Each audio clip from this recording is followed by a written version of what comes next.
Erev Tov, on est dans la période Ben Geoula li Geoula. C'est quoi Ben Geoula li Geoula? C'est quoi Ben Geoula li Geoula? Entre les deux Geoulotes, entre la Geoula de Purim et la Geoula de Pessah. C'est une période que la Gemara les relie et Rashi les relie parce que Mishenichnas Adar Marbim Besimcha. Mais en soi, le mois de Hadar, c'est le dernier mois de l'année, qui normalement est supposé être un mois de Midat Hadin. Midat Hadin. Et si on prend dans les 12 façons d'écrire le nom d'Akadosh Baruch Hu, Yudke Vavke, Behemet, Nissan, c'est la plus grande miséricorde, c'est Yudke Vavke. Et Hadar, c'est le mois du Din. Mais ce mois du Din s'est renversé, est devenu pour nous un mois de Rachamim, de miséricorde. Et toute cette période, j'ai quelqu'un de la Keïla qui a eu un grand problème avec un non-juif d'une certaine communauté qui lui a fait vraiment des problèmes sur son travail. Et ce n'est pas de sa faute parce qu'il ne peut pas venir. Et l'autre, il a pris la relève, mamache. Et il a tout fait pour le bloquer, mamache, d'une manière très forte. On parle de médecin et de... Il m'a appelé aujourd'hui, il m'a dit, tu ne peux pas t'imaginer le vénat fort. Il y a eu mamache, hier il y avait une réunion des 3 groupes, et lui il est venu avec toute sa force, etc. Il dit, finalement, nous on a tout récupéré, on n'a rien perdu de tout ce qu'ils nous ont fait. Et lui qui avait promis à sa femme, qui est aussi chef d'un de ces groupes, une très grosse somme d'argent, quand le comptable lui a fait les comptes, il a vu que à la place d'une somme énorme qu'elle attendait de recevoir, elle a reçu que 50 € en plus, même pas pour aller au restaurant. Donc, je ne sais pas pourquoi ça fait comme ça, qu'est-ce qui se passe? Même pas pour aller au restaurant. Et il m'a dit, mamache, on voit que le mois de Hadar, c'est... je vais redémarrer. Il dit, on voit mamache que le mois de Hadar, c'est un mois de miséricorde, c'est un mois de Rachamim. Il me dit, c'était incroyable. Incroyable, parce que ça fait déjà plusieurs fois qu'il m'appelle, qu'il me demande conseil, comment on peut faire, comment on ne peut pas faire. Et l'autre, il est têtu et il prend. Il dit, je ne peux pas voyager, il y a le Covid. Non, eh bien c'est comme ça, vous ne pouvez pas venir. Et à la fin, Akadosh Baruch Hu, il renverse. Donc, on est dans un mois de Géoula. Ben Géoula, li Géoula. Et donc, c'est pour ça qu'il faut profiter dans ces périodes un peu difficiles encore, de prier dans ces moments-là et de faire des choses qui peuvent nous amener Béhémet beaucoup de force. Alors, on reste avec les messages de Purim et on va vers les messages de Pessah.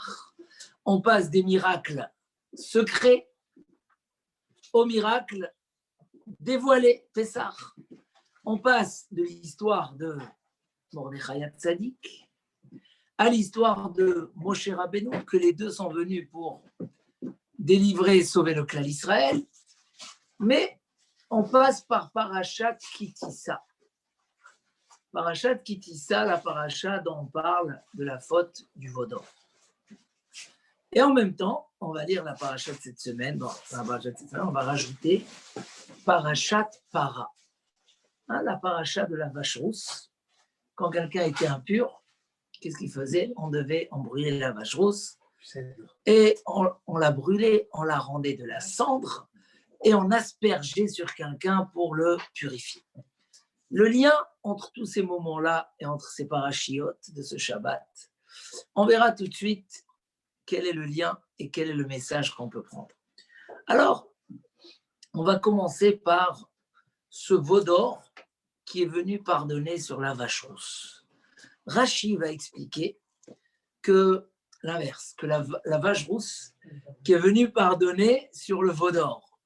Rashi va expliquer comment chaque détail qu'on faisait dans la vache rousse, c'était pour pardonner ce qui s'est passé avec le veau d'or. Et comme le machal de nos Chachamim, ça ressemble à un enfant qui a sali le palais du roi. Le roi, il a dit, bon, que sa mère vienne nettoyer le palais. C'est son fils qui a sali. Donc la même chose, il dit à Kadosh Baruch Hu, je vous donne la vache rousse qui va vous purifier de l'impureté de la mort, hein, et ça va pardonner en même temps sur la faute du veau d'or qui a ramené la mort. Parce que au moment de Matan Torah, on est devenu immortel. Oui ou non? On est redevenu au niveau de Adam Arishon Kodem Achet. Et malheureusement, la faute du veau d'or nous a refait tomber dans cette impureté, pas autant que ce qu'elle était avant, comme ça écrit le Ramchal. Le peuple d'Israël a été quand même purifié par rapport à l'humanité. Il a été purifié de cette Zohamat Anachash, cette impureté du serpent de la faute de Adam Arishon. Et les Bnei Israël ont récupéré qu'une partie, mais une partie mortelle qui rappelle l'impureté de celui qui s'approche à un mort, et que pour retrouver la Kedusha, il fallait passer par cette cendre de la vache rousse, qu'on va essayer de comprendre qu'est-ce qu'elle fait. Alors, pour comprendre un peu ça déjà, on va aller voir un petit peu qu'est-ce qui s'est passé dans la faute du veau d'or. Dans la paracha de cette semaine, on raconte que l'Ibn Israël reçoit la Torah au Har Sinaï avec une grandeur. Ils ont pu écouter la parole d'Akadosh Baruch Hu. Ils ont écouté Moshe Rabbeinu de la montagne. Ils ont eu les 10 commandements. Mais qu'est-ce qui s'est passé? Très vite après, il y a eu Moshe Rabbeinu qui monte pour chercher les tables de la loi. Et il leur donne un calcul de 40 jours dont il va revenir. Sauf qu'il y a eu un jour de débat sur ces 40 jours. Est-ce qu'on compte le jour où il est monté ou on ne compte pas le jour où il est monté? Donc les Bnei Israël se sont trompés d'un jour, et quand arrive le 40e pour eux, Moshe Rabbeinu n'est pas venu, ils ont commencé à paniquer. Qui bochesh Moshe, bachesh, ça veut dire on est déjà à la 6e heure, on est à Chatzot, Moshe Rabbeinu n'est pas arrivé, qu'est-ce qu'on fait? Ils ont paniqué, ils ont mis la pression à Aaron, tu nous fais un veau d'or, et ils ont fait la faute du veau d'or. Faut que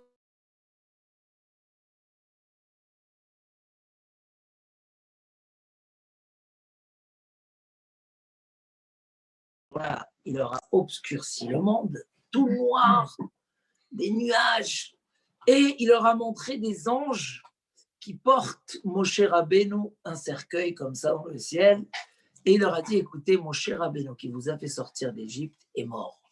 Qui zé Moshe Haïsh. Pourquoi ils ont dit zé Moshe? Parce qu'ils ont pu montrer du doigt. Pour eux, Moshe Rabbeinu était mort et ils se sont perdus. Et ils ont paniqué.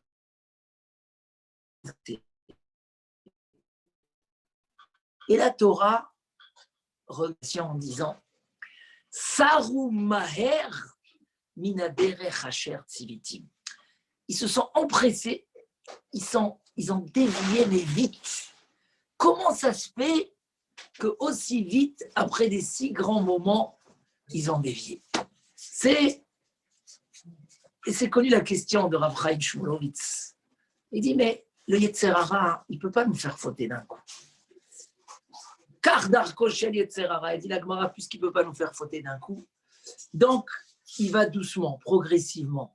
Hayom Omer Lokar, Machar Omer Lokar, Hache Omer Lo Lecha Voda Voda Zara. Le Yetzer Hara, pour faire fauter un homme, il va doucement, progressivement. Alors comment ça se fait que là, Saru Maher, comment ça se fait que là, ils ont dévié tellement vite? Alors, j'aime bien toujours, avant de donner le sujet du shiur aujourd'hui, nous, on va aller sur un point très intéressant. Mais j'aime bien donner quand même la réponse de Rav Chaim Shmulevitz. Rav Chaim Shmulevitz a une réponse très connue et très intéressante et très pratique dans la vie. C'est un message important. Il dit Rav Chaim Shmulevitz, tout ce que le Yetzer Hara, il fait descendre l'homme progressivement et il ne peut pas l'agresser, l'inciter d'un coup, c'est quand l'homme il est dans toute sa stabilité. Mais quand un homme il est déstabilisé, bouleversé, il ne sait pas où aller, là, le Yetzer Hara, il peut le faire chuter de la plus grande montagne jusqu'au plus grand ravin, la plus grande falaise, d'un coup. Parce que tout ce qui protège l'homme, c'est que si l'homme, il a... Donc le Yetzer Hara, il va essayer de passer par des petites fissures. Mais quand un homme, il est déstabilisé, et c'est ce qui s'est passé, ils étaient seuls dans le désert. Vous savez quoi, un désert tout seul, sans guide, sans rien, sans personne. Tant que Moshe il était là, ils étaient rassurés. Dès que Moshe il n'est pas, ils se sont dit, est-ce que le manger va continuer à descendre? Est-ce qu'il y aura à boire? Qu'est-ce qu'on fait de toutes nos familles? Le Satan, il les a fait rentrer dans une situation déstabilisée. Et quand il y a une déstabilisation, l'homme, pour ça, un bon conseil dans la vie, jamais prendre des décisions ni quand on est énervé, ni quand on est déprimé, ni quand on est bouleversé. Jamais. On attend que ça s'arrange. Si un homme, il est bouleversé, il s'est passé un truc, il monte sur l'avion avec ses valises, il ne sait pas qu'est-ce qui va se passer quand il va arriver. Jamais. Toujours se dire, maintenant je suis énervé sur tout le monde, machin. Je ne dis rien, chéquette. Pourquoi je dirais que des bêtises? Je ne suis pas dans le... Tu sais, des gens, ils peuvent, Hachem Ishmor, se faire des malheurs dans la vie parce qu'ils étaient bouleversés. Après, ils s'arrêtent, ils redisent, mais où j'étais? J'étais fou. Mais pourquoi, quand un homme n'a pas son esprit, quand un homme est déstabilisé, alors il ne peut rien faire? Donc, ça, c'est la réponse de Rav Chaim Shmulevitz. Et c'est déjà un très, très beau message. Sarou Maher, pourquoi ils ont dévié très vite? Parce que ils étaient bouleversés. Nous, on va essayer de voir un autre point et une autre façon de comprendre qu'est-ce qui s'est passé exactement. Dans la vie d'un homme, il y a des choses qu'il aime faire, mais qu'il a du mal à faire. Il a besoin de se battre. Une fois oui, une fois non. Il y a des choses que tellement il aime faire qu'il fait tout de suite. Il a compris, il fait. Mais il y a des choses qui deviennent une partie de sa vie mamache. Ça veut dire qu'une fois, il les a travaillés pendant des années, il a travaillé sur soi, il s'est habitué pendant des années, et pas forcément des années. Des fois, il est tellement déterminé qu'il fait un acte, un deuxième, un troisième, un quatrième, jusqu'à que les choses deviennent une partie de lui-même. Regardez, faire un habit, c'est pas tout. Pourquoi? Parce qu'il y a des habits qui peuvent être très beaux, mais ils ne valent pas plus que 2 euros ou que 5 euros. Pourquoi? Parce qu'ils sont faits d'une matière pourrite, ils sont mal travaillés. Aujourd'hui, on peut même faire des habits en papier. Tu les vois de loin, tu crois que c'est un vrai vêtement. Mais quand tu t'approches, tu touches, tu vois, c'est un bout de papier, il n'y a rien. Il y a comme ça, un homme très vite, il se fait confiance. Très vite, il est sûr de soi-même et il croit que ça y est. Puisque j'ai compris que c'est bien. Prenons un exemple, on va prendre quelque chose où le travail est plus long. La colère, par exemple. La colère, au Hachem, on va à des cours de Torah, pour celui qui a la chance. En tout cas, vous, oui. On écoute un cours et encore un cours, et on est convaincu à 100% que s'énerver, c'est pas bien, d'accord? Mais quand même, j'imagine que veille de Pessah, avec le stress à la maison et là, machin, pas une fois, on risque d'oublier tout ce qu'on a compris. C'est pas encore solide, c'est pas encore costaud, et que tu tires sur la bise, déchire. C'est pas construit. Et des fois, on n'est pas conscient suffisamment du travail qu'il faut faire pour avoir la qualité, pour être maître de soi-même. Je leur ai raconté ce matin cette histoire de celui qui avait sorti le Rambam Frankel. C'est une série de Rambam extraordinaire avec toutes les versions qu'il y a dans le Rambam, les commentaires, c'est une série extraordinaire. Le Rambam, il est passé d'un livre de 4 livres à 10 livres, mais très agréable à lire, à étudier. C'est le Rambam Frankel. Tellement il a eu un succès qu'il se trouve presque partout, tu trouves ce Rambam, là, cette édition. Et on raconte que celui qui a écrit ce livre, il a beaucoup travaillé pour chercher les écritures authentiques du Rambam. Mamash, les premières écritures où il a écrit son livre sur des...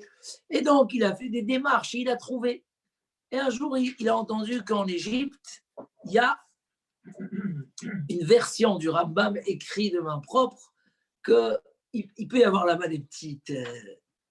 Donc, il a fait des pieds et des mains pour avoir beaucoup d'argent, bien sûr, mais il a appelé des ambassades et des amis à lui, c'est arrivé jusqu'à des ministres, et jusqu'à qu'ils ont réussi à racheter ce parchemin-là. Et bon, très excité, il arrive à la maison, il amène son bras droit, celui qui l'aide et il s'assoit sur la table et il commence à travailler. Et à un moment, il va et il propose un verre de café au lait à celui qui... Donc l'autre, il prend le café, il lui amène son café au lait. Et l'autre, un peu maladroit, boum, il a versé le café au lait sur le parchemin. Un parchemin comme ça, qui est vieux de plusieurs centaines d'années, ça touche à l'eau, ça devient de la boue. Il n'y a plus rien. Et Béhémet, tout le parchemin est devenu un morceau de boue. Et Mamash, il dit là-bas, on ne peut pas imaginer le travail. Il dit, cet homme-là a tellement été fort qu'il a dit, est-ce que tu veux que je te refasse un café au lait? L'autre, le pauvre, il était dans tous ses états. Il a dit, j'ai détruit une somme d'argent. Même pas une somme d'argent, c'est une valeur. Comment j'ai pas fait attention et tout? Il était dans tous ses états. Et ce monsieur Frankel, il a dit, de toute façon, ça ne sert à rien de s'énerver. C'est fait, c'est fait. Alors, il a dit après quelques années qu'il est presque persuadé que son édition elle a eu tellement de succès grâce à cette histoire. Il dit, c'était incroyable la force qu'il fallait pour se taire, pour ne pas s'énerver. Mais après beaucoup de travail, il a eu... C'est un exemple, c'est une petite histoire. Est-ce qu'on peut imaginer jusqu'à combien on a de la patience et on est prêt à ne pas s'énerver? On a des limites, sauf qu'on est trompé par la confiance qu'on se donne des fois un peu trop, ou tout simplement parce qu'on ne réfléchit pas assez. Et on ne sait pas que il y a ce qu'on appelle tikkun hamidot, la réparation des midot. C'est une réparation. Il faut un travail. Tu vas des fois, tu veux te réparer une voiture ou un truc, tu dis bon, allez, tu vois que c'est pas ce que tu as pensé, ou tu sais pas le faire, ou ça va prendre quelques heures. Ça veut dire qu'un homme il doit être conscient que c'est un travail. Avodat hamidot. La même chose dans les qualités spirituelles. Il dit Rabbeinu Yonah, chaque juif a la mitzvah d'acquérir des qualités. Et il cite là-bas la qualité du libre arbitre. C'est une qualité, oui, une qualité de quelqu'un qui choisit bien, qui est prudent dans la vie. La qualité de l'amour d'Hachem, la qualité de la crainte d'Hachem, la qualité du chesed avec son prochain, et ainsi de suite. Il y a une série là-bas, au moins 20 qualités qu'un juif doit se couronner avec en tant que fils d'Akadosh Baruch Hu et quelqu'un qui veut se donner un vrai potentiel. Mais il faut savoir que ça demande du travail. Alors, c'est ce qui s'est passé un petit peu à Matan Torah. Les Bnei Israël, et ce message va être répété à plusieurs reprises. Première fois, la sortie d'Égypte. Les Bnei Israël, ils sortent d'Égypte, ils ont la Géoula. Comme nous, on est sortis de Pourim, on dit ça y est, on a tout compris. Bon, Hachem. Ils ont eu la Géoulat Mitzraïm, Géoula extraordinaire. Ils ont vu la main d'Hachem, la Emouna. Hachem, qu'est-ce qu'il fait? Il leur met un blocage, la mer. Non, c'est pas fini. Vous voulez, il y a une nouvelle Géoula, il faut sauter à l'eau, il faut revenir vers lui. Pourquoi on leur a découvert du ciel? Elle a été offerte, comme ça écrit le Sfat Emet. Quelque chose qui est offert et que tu n'as pas travaillé, il ne fait pas partie de toi-même. Et tu vas le repérer très facilement. Et la preuve, il dit le Midrash, que quand ils sont sortis d'Égypte, Eminu Bachem. Mais après, Chazrou velo Eminu. Entre les 7 jours de la sortie d'Égypte et l'arrivée à la mer, il y a eu une perte de Emouna. Comment? Tu as vu l'obscurité en Égypte, tu as vu tout, tu as vu des miracles. Quand même, on dit même que pourquoi il fallait que les macotes, pourquoi 10 macotes, 10 plaies? Hachem, on a une plaie, il fait sortir, il dit non, Les plaies, c'était Haké les Mitzraïm, c'était la punition pour les Égyptiens. Verapo les Israël. C'est quoi Verapo les Israël? Ça guérissait le peuple d'Israël. Ces 10 makot, c'était les faire sortir de la boue, de la loi Ovda, Avodazara. Ils étaient encore très bas dans la Avodazara pour les amener vers le service d'Hachem. Mais Akadosh Baruch Hu, il savait, dès qu'ils sont sortis, il leur a dit revenez vers vos ennemis. Exercice de Emouna. Exercice. Comme si quelqu'un il sort la nuit, il dit voilà, je fais un exercice. On n'a pas besoin des exercices, ils arrivent tout seuls. Hein? Mais quand ils arrivent, il faut les prendre comme des bons exercices. Vous retournez vers l'Égypte pour prouver votre Emouna. Ils sont retournés, encore une fois, à la mer. Ensuite, ils traversent la mer. C'est marqué là-bas, les Bnei Israël sont arrivés à un niveau extraordinaire à Kriyat Yam-Souf quand ils ont traversé la mer. Ils ont vu comment la mer est s'ouvre en deux. C'est incroyable. Ra'ata Shivra Alayam, une servante a vu dans la mer Ma shelo ra'a Yechezkel ben Bouzi bin Vuato. Yechezkel vayar marot Elokim. Yechezkel Hanavi, le prophète. On lit même des Haftarot, les plus grands jours de l'année, on lit les Haftarot de Yechezkel. Il a vu marot Elokim. Toute la Kabbalah, elle est marquée dans le livre. Toutes les questions de Kabbalah, Merkava, Maaseh Merkava, dans Yechezkel. Et donc la servante, au moment de la mer, elle a vu plus que Yechezkel.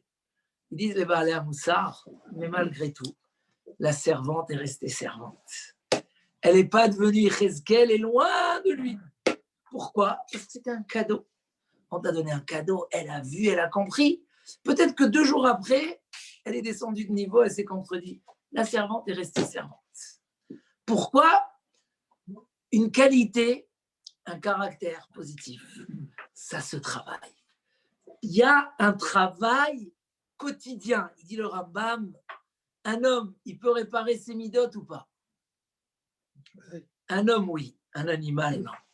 Vous connaissez l'histoire du chat avec le nœud papillon, hein? Vous la connaissez.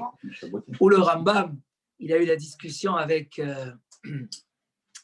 les conseillers du roi à savoir si on peut changer le caractère d'un animal. Le Rambam, il a dit non. Eux, ils ont dit oui. Alors, ils ont dit au roi, dans un mois, on fait une fête et on verra. Et à ce moment-là, ils ont préparé un chat, ils ont mis un beau nœud papillon, ils l'ont éduqué à servir des plats. Et au milieu du repas, pour montrer qu'ils ont eu raison, le chat, il est arrivé avec un plat et le nœud papillon rouge, comme ça, en train de servir. Le Rambam, comme par hasard, il avait dans sa petite boîte une petite souris. Il a ouvert la boîte, la souris l'a sauté, le chat, il a tout jeté par terre et il a couru après la souris. Il a dit, tu vois, ça c'est un animal. Mais un homme, Akadosh Baruch Hu lui a donné la neshama, Nishmat Elokim Imal, on a toujours le nitzotz, l'étincelle de Gdusha, l'étincelle de Chesed qui est toujours là. Toujours là, il dit le Rav Dessler, le nitzotz de Koach Hanetina aimé donner chez un homme, chez un juif, cet amour-là de donner, il ne peut pas s'éteindre. Il y a toujours. Alors, un homme, il peut devenir égoïste. Un homme, il peut devenir radin. Un homme peut devenir. Mais ça va rester. Il faut des actions. Il dit le Rambam dans Shmoné Prakim, on peut changer ses caractères par des actes.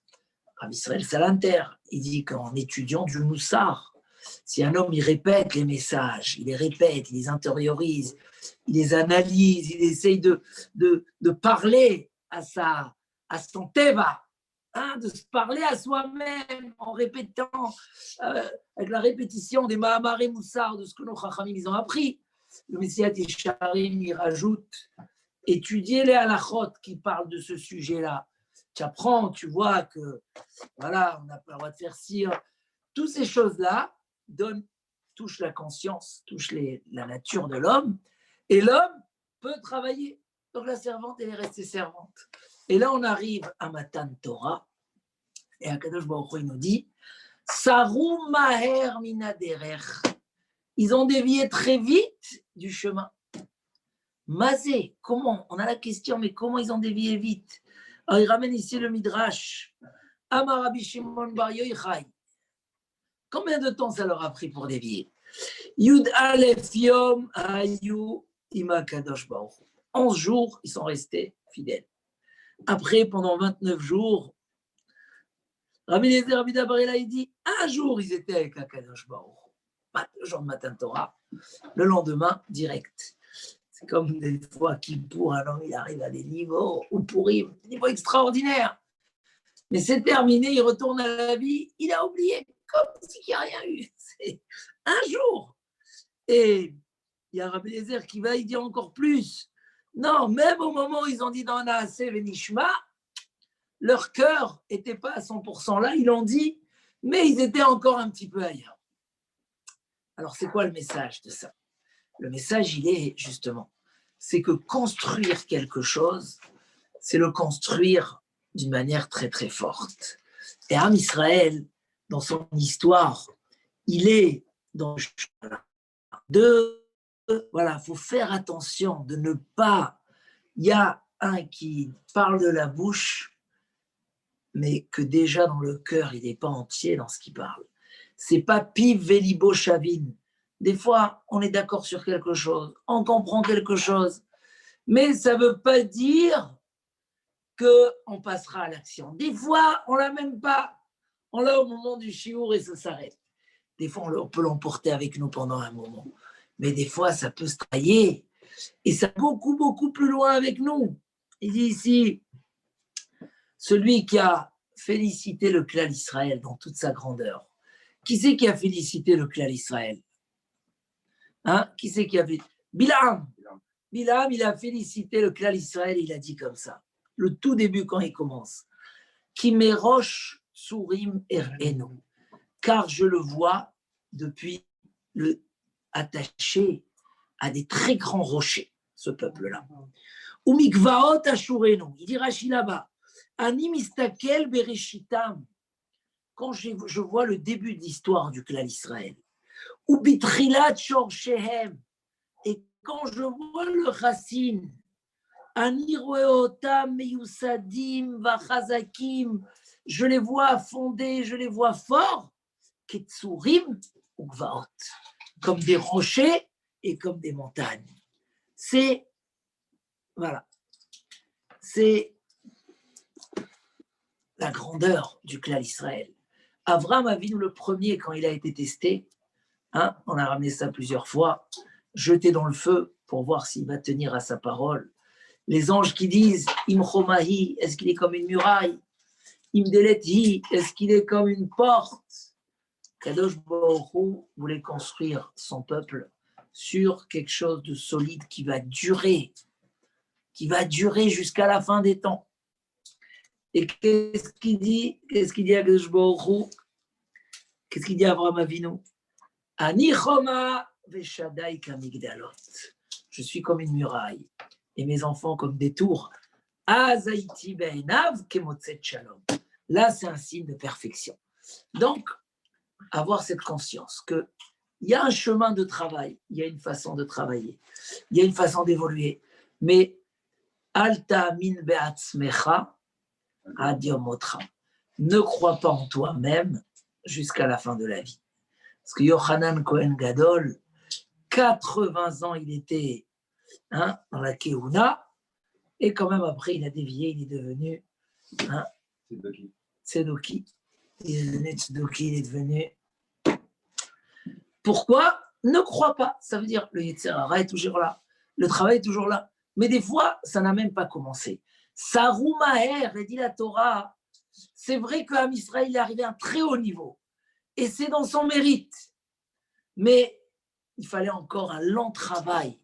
On voit que l'Am Israël, il a eu très peur que Hachem ne va pas oublier la faute du veau d'or.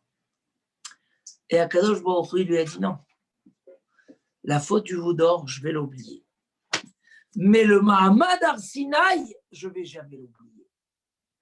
Et l'Am Israël était inquiet. Shema, Tishkach Lima Sinaï, tu vas dire, on a. Parce que sauf le clan d'Israël au Arsinaï, il est arrivé à un très haut niveau. Et quand il est tombé, comme ça il dit le Maharal Mi-Prague, quand il est tombé dans la faute du veau d'or, ce n'était pas vraiment lui-même. Il y a eu l'influence du Erev Rav, il y a eu cette épreuve, il y a eu ce bouleversement.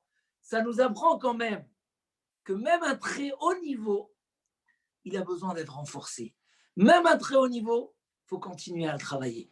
Mais quand le niveau, il n'est pas fait du tout, alors c'est tellement dangereux. On va peut-être continuer et revenir à ce qu'on a vu à Purim. Parce qu'à Purim, Mordechai, lo yichra velo ishtachave. Mordechai ne s'est pas prosterné. Mais kirot Haman et Mordechai besha'ar hamelech. Quand Haman, il voyait Mordechai comme ça, velo kam velo za. C'est la traduction de ces mots. Velo kam velo za. Ni se lève, ni bouge. C'est quoi l'histoire? D'abord, c'est Mordechai qui nous a amené la Géoula. Mais la génération, les gens n'étaient pas d'accord avec Mordechai. Ils lui ont dit, c'est à cause de toi qu'on a eu la galère de Haman. Jusqu'au jour où ils vont comprendre que non. Mais au départ, Mordechai leur a demandé une rigueur. Il y a des moments plus que d'autres où il faut tenir et résister aux valeurs. Aujourd'hui, rien que de voir autour de nous, tous les problèmes familiaux qu'il y a, ça doit demander à chacun, un effort, un travail sur les midotes, parce que ça rend fou. Combien de séparations il peut y avoir? Combien? C'est incroyable. Et les gens qui étaient les plus heureux, les gens qui ont construit ensemble, c'est pas facile, il y a un travail. Quand on voit ça, on doit se renforcer. Quand on voit la fragilité qu'il y a dans certains domaines concernant la Torah et les mitzvot, on doit renforcer. Mordechai, il a dit, il n'y a pas Veloka Veloza Mimenu. Sauf que les Mfarshim posent la question, ils disent, ok, mais pourquoi Mordechai, il a taquiné Haman? Arrête. Elle dit, la Gemara, il ne faut pas taquiner les Rishaïm quand ils sont dans leur moment de réussite.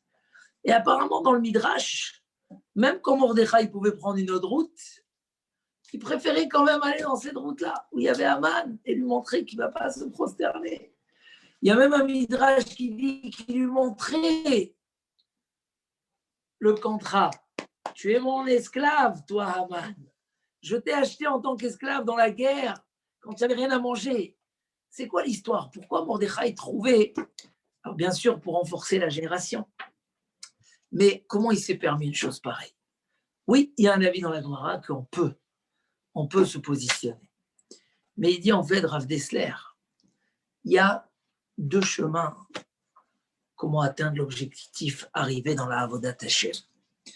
Il y a ce que nos Chachamim disent, Leolam Yasok Adam Batorah ou Bamitzvot Shelo Lishma.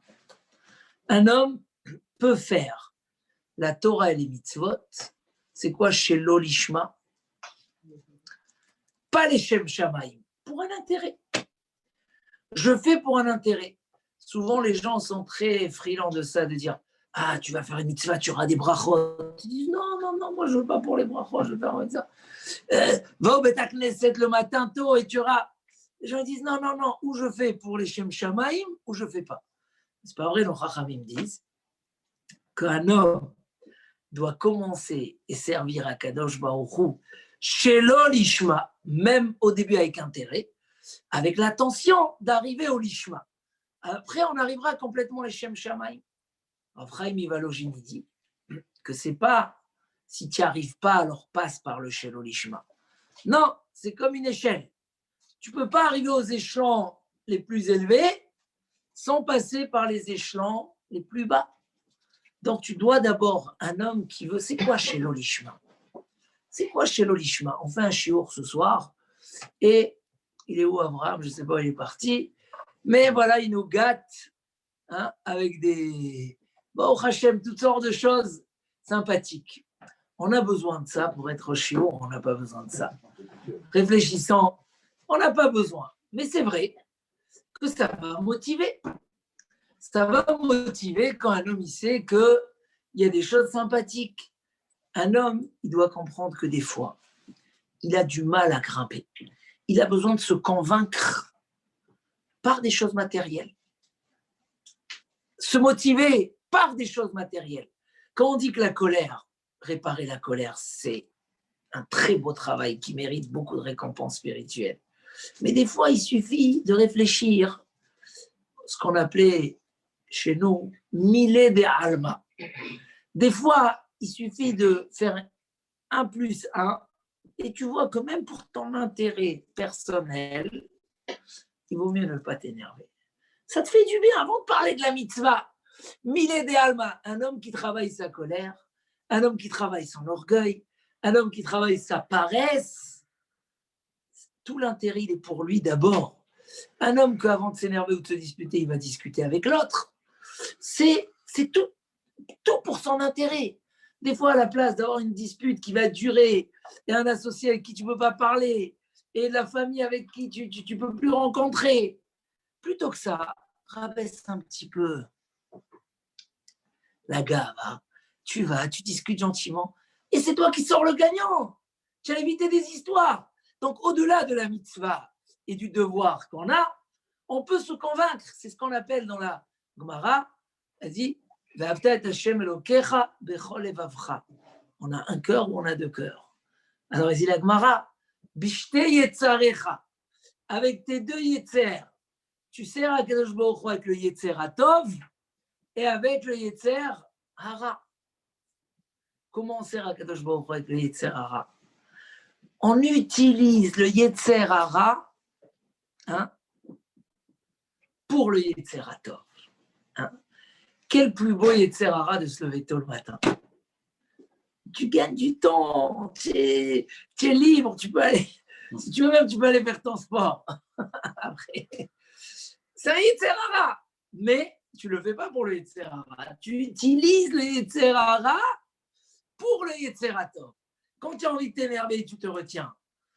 Tu peux te dire, mais je suis le gagnant. Celui qui se tait, c'est toujours le gagnant. Il suffit de réfléchir. Tu as le droit de te convaincre. Tu sers à Kadosh Baruch Hu, bishte yetzarecha, avec tes 2 yetzer, avec le yetzer atov, avec le yetzer hara. Il dit Rav Dessler, mais ça, c'est à un certain niveau. Il y a des choses où on peut dire au yetzer hara, noir sur blanc, tu ne t'approches pas d'ici. Tu ne peux pas avoir affaire avec moi. C'est ce qu'on appelle le terrain acquis. Gamarnou. Il y a un Rav dans la Gemara, il dit ramène ici, quand il prenait le loulav, il faisait comme ça, il dit c'est des flèches contre toi, le yetzer hara. J'ai pas peur de toi. Il dit la Gemara, un homme, il ne faut pas qu'il dise ça. Parce que si le yetzer hara, il se met trop contre lui, ça peut, c'est une prise de risque. Mais Rav Achabar Yaakov, il était à un très haut niveau et il pouvait se permettre de dire au yetzer hara, voilà, c'est des flèches contre toi, le yetzer hara. Il y a des choses comme ça, que ça y est, on a compris. Yom, chez Hamad, al Da'ato, depuis le jour qu'un homme il a compris dans son esprit, ça y est, on ne peut plus le toucher. Il n'y a pas. Et c'est ce qu'a fait Mordechai. Mordechai était à ce niveau-là, où pour lui, hors de question de laisser de la place à Haman. Pour celui qui n'est pas au niveau, il faut aller chez l'Olishma, mitor chez l'Olishma, Valishma. Mais quelle était la finalité de la Megillat Esther? C'est quoi la fin? Kimu vekiblu ha-Yehudim. À la fin de la Megillah, mamash à la fin, on a lu Kimu vekiblu ha-Yehudim. Qu'est-ce que dit la Gemara? Kimu mashekiblu kvar. Ils ont validé ce qu'ils avaient déjà reçu. Ils ont refait une nouvelle Kabbalat à Torah par amour. Parce qu'ils ont dit jusqu'à là, on n'était pas à 100%. Quelques générations après, les Bnei Israël, ils trouvent qu'ils n'ont pas encore atteint le niveau et qu'il faut revalider encore une fois Kabbalat à Torah. On va revenir à l'histoire de la vache rousse. Comme ça, on va terminer le sujet. C'est quoi un mort? Un mort, c'est la fin d'une chose. Ça veut dire il n'y a pas de suite. Il n'y a pas de construction. Quelqu'un qui s'approchait à un mort, il devenait impur. C'est-à-dire quelque part, il descendait à un niveau où il n'y a pas d'avenir, il n'y a pas de construction, donc il est tamé. il ne peut pas revenir vers la Kedusha. Il ne peut pas rentrer au Beth Amikdash. Parce que la notion de la Kedusha, c'est la notion qu'un homme, il est là, il est imparfait pour devenir parfait, pour évoluer, pour progresser. Cette ambition-là de pouvoir faire quelque chose de soi-même, construire quelque chose en soi-même. Cette construction, c'est la base du Ben Israël. On dit dans la Tfila, Venafshi, Ke'afar la kolti, que mon âme soit comme du sable vis-à-vis de tout le monde. Toujours on comprend, il y a une explication, c'est que je sois modeste, même si on m'écrase comme du sable. Mais il y a une autre explication du Sfat Emet. Le sable, c'est le symbole de la construction. C'est avec ça qu'on construit. Le sable, ça ne se détruit pas. Même aujourd'hui, on est dans les années modernes. Qu'est-ce qu'on fait? On fait du verre, mais indispensable du ciment. Les bases, les fondations, c'est la construction. On demande que de tout ce qui nous arrive dans notre vie, que je fasse de ça du sable et de la construction. La paradouma, c'est qu'on va prendre une très belle vache rousse, on va la brûler. La cendre, c'est quoi? C'est quelque chose qui était et qui n'est plus, et qui n'a pas d'avenir. Nahon, il a un avenir ou il n'a pas d'avenir? Il n'a pas d'avenir. La faute de Adam Arishon, elle a ramené la mort dans le monde.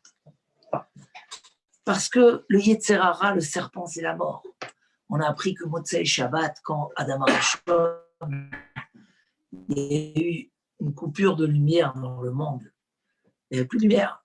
Adam Arishon, il a tremblé, il a dit, mais le serpent, il va venir m'attraper. Et Akadosh Baruch Hu, il m'a dit que le serpent, il peut me piquer. Il ne savait pas quoi faire. Il a pris 2 silex, il a cogné et il y a eu le feu. Ah, ça l'a calmé. Pour ça, tous les Motzei Shabbat, quand on sort de la Kedusha vers la vie de tous les jours, et on a peur que le serpent, il arrive. On va allumer, on va faire Meorea Esh. On va se rappeler que Akadosh Baruch Hu nous a donné cette Torah or à Torah pour pouvoir éclairer notre vie. Cette ambition qu'un juif, qu'un homme est là pour construire. Adam Nivra, l'homme il a été créé Betselem Elohim, à l'image de Dieu. Donc on est créé à l'image de Dieu. De même que Hachem il a créé, nous aussi on est créateurs. Un homme il crée. Un homme il crée. Betselem Elohim, c'est la force de l'homme. Dès que Chas Shalom, dès qu'il y a un iftar par exemple, il n'y a plus l'âme qui peut repousser parce que ça y est, il n'y a plus de construction. Donc c'est la Touma. Celui qui était devenu tabé, on lui prenait, on lui aspergeait. La paradouma, c'est le symbole de la cendre que je vais te rappeler, que tu ne restes pas dans cette cendre. Tu sors de cette cendre pour aller vers une source d'eau vivante qui est la construction de quelque chose. Abraham Avinu, il a pris la cendre et il a rendu du sable. Et ça, c'est le travail d'un Ben Israël. La paradouma venait réparer la faute du veau d'or. C'est très important quelqu'un qui a dans son esprit cette attitude, et tous les Pirkei Avot nous motivent à le faire, d'aller vers les choses qui vont nous construire. Cours après les mitzvot. Eveshakou d'ilmod Torah. Sois investi et du labeur d'aller étudier la Torah. Cours à la tfila, de bonheur. L'attitude de construction, c'est la base de tout. Mais il ne faut pas se tromper. Parce qu'un homme, très vite, il a pris une décision, il croit que ça y est, il est maître de soi-même, maître de sa décision. Mais c'est pour ça que le message de la paracha, Sarou Maher, même là, c'est Benishma, ça demande encore des étapes de travail. Tu vas chez un dentiste, il te répare, 2 jours après, ça retombe.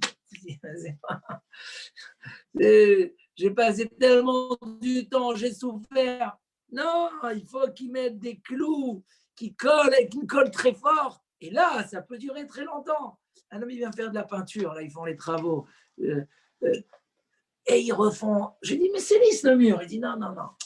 Avant de peindre, on est obligé de refaire sur tout le mur, si tu veux que ça tienne. Sinon, quelques semaines après, parce que c'est fragile, ça s'épluche. Essayons, Bezrat Hashem, dans cette belle période Ben Geoula li Geoula, où Am Israël il a construit, qui mouve et qui bloue à Yehudim. Ils ont dit c'est pas assez ce qu'on a reçu à Matan Torah. Faut qu'on renouvelle cette Kabbalah, Besimcha, Be'ahava, sans regret, on reprend tout, chacun Bezrat Hashem, dans tous ces shiurim qu'on a pu faire, qu'on a pu parler de tous les midot, du travail, de la gentillesse avec son prochain, la mida du chesed, combien c'est un travail qu'il faut investir, ça demande beaucoup d'investissement. C'est pas quand du jour au lendemain, quelqu'un a besoin de toi que tu peux te rendre disponible et que tu peux prendre du temps et te déranger. C'est pas facile. Un homme, il a besoin d'un service, qu'est-ce que tu fais? Tu lui rends une fois, mais tu vois qu'il a besoin encore 3 fois, 4 fois, qu'est-ce que tu fais? Tu dis, stop, d'abord, une fois, m'aspique. Non, avoir cette force-là d'aller, de l'aider jusqu'à qu'il s'en sorte de la situation, jusqu'à qui va bien. Tout ça, c'est. Et l'homme, c'est ça le grand homme, c'est l'homme qui arrive à construire, comme on a dit, celui qui plante son arbre sur des ruisseaux d'eau où les fruits après vont sortir. On a un travail de réparation de midot, un travail d'évolution dans la Torah et dans la Kedusha. Et si on met les bons investissements, c'est ça le secret de la vraie Géoula. La Géoula qui nous appartient, qui nous accompagne, qui nous éclaire. Bezrat Hashem, qu'Hashem éclaire de sa lumière et qu'on ait la Géoula Krova Bekarov. Amen. Amen.